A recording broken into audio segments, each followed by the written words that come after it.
Hey, Game Gym friends. Coach Crits here once again with a look into neutral, but this time on the offensive side. Last time, I went over some defensive neutral options and how to play those. If you didn't see that video, make sure to go check it out, because it's important to be a well-rounded player. This time, I'll be going into basic frame data, how to apply some basic counterplay to shielding, and a basic flowchart. To start off, let's do a little warm-up. I want you to find the safest move you have on shield, and then perform that move on a computer shield at max distance 3 times. This will lead into pressure, but it's always good to know what you have that's safe on shield. For an executional warm-up, perform your bread and butter combo, which is your basic combo, 5 times.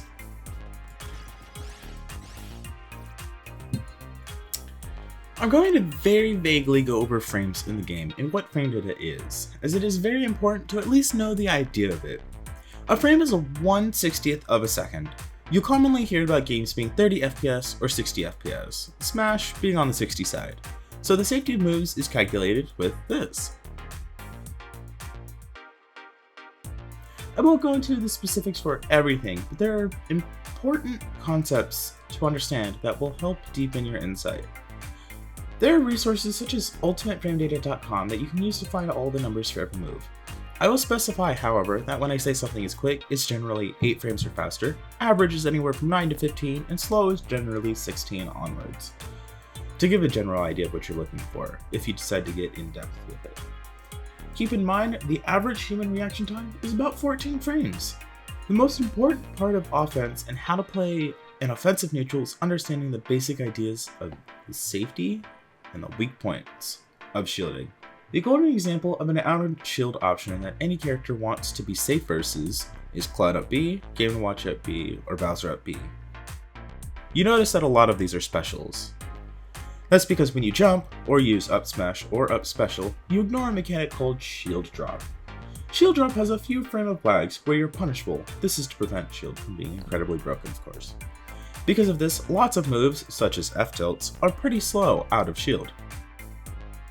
But up smash and jumping ignore this. Jumping replaces the shield drop lag with the jump squat startup, which is incredibly fast. I want you all to take Game & Watch and hold shield and hit up B as soon as the computer hits your shield in training mode. Any computer. You more than likely counter the opponent if they're within range for it. Do this for about 5 minutes versus a variety of computers so you can get an idea of how good this is. So how can we get around this? Well, this is where knowing what your safe moves on shield are. A few notable examples of really safe moves are Fox back air, Cloud back air, and Peach nair. Most moves will be aerials, but some of your tilts and even smash checks may be your safest option to hit shield with. You want to have the advantage as much as you can, so the opponent startup is a detriment. I personally like to hit Lucas Fair and then follow up with down tilt, up tilt, or grab. I want you all to grab a friend or find a way to use a computer to use these moves out of shield and find out what you can do to either be safe or even beat them after. Ridley nair, Cloud up B, and Game & Watch up B. These moves are progressively faster out of shield and are pretty decent if they hit, so you don't want to get tagged by them in your own offense. Hit your moves and then shield after and see if you get hit or not when the opponent tries to counterattack. If you're unsure how to start, a great starting point is to pick Fox and hit his nair on shield, then have your opponent perform the move out of shield. Then, I want y'all to pick another aggressive option, dash attack, jab, or grab, to try to beat them. So it'll look something like this.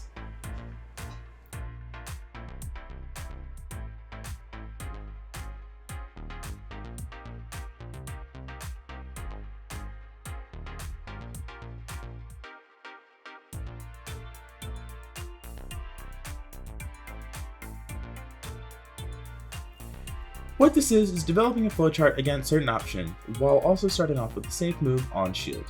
Note that you can grab shield, so pressuring the opponent to shield with safe moves into a quick option is really strong, as you can perform the same situation again, but rather than pressing an attack or special, you just grab. Go into some matches online or versus a friend and practice this for an hour. Get an idea of the options everyone takes when they let go of shield. Do they move, jump, attack? You'll begin to get the idea. So that's a bit on beginner offense, and honestly, it sounds more like defense part 2. But that's kind of how being aggressive works.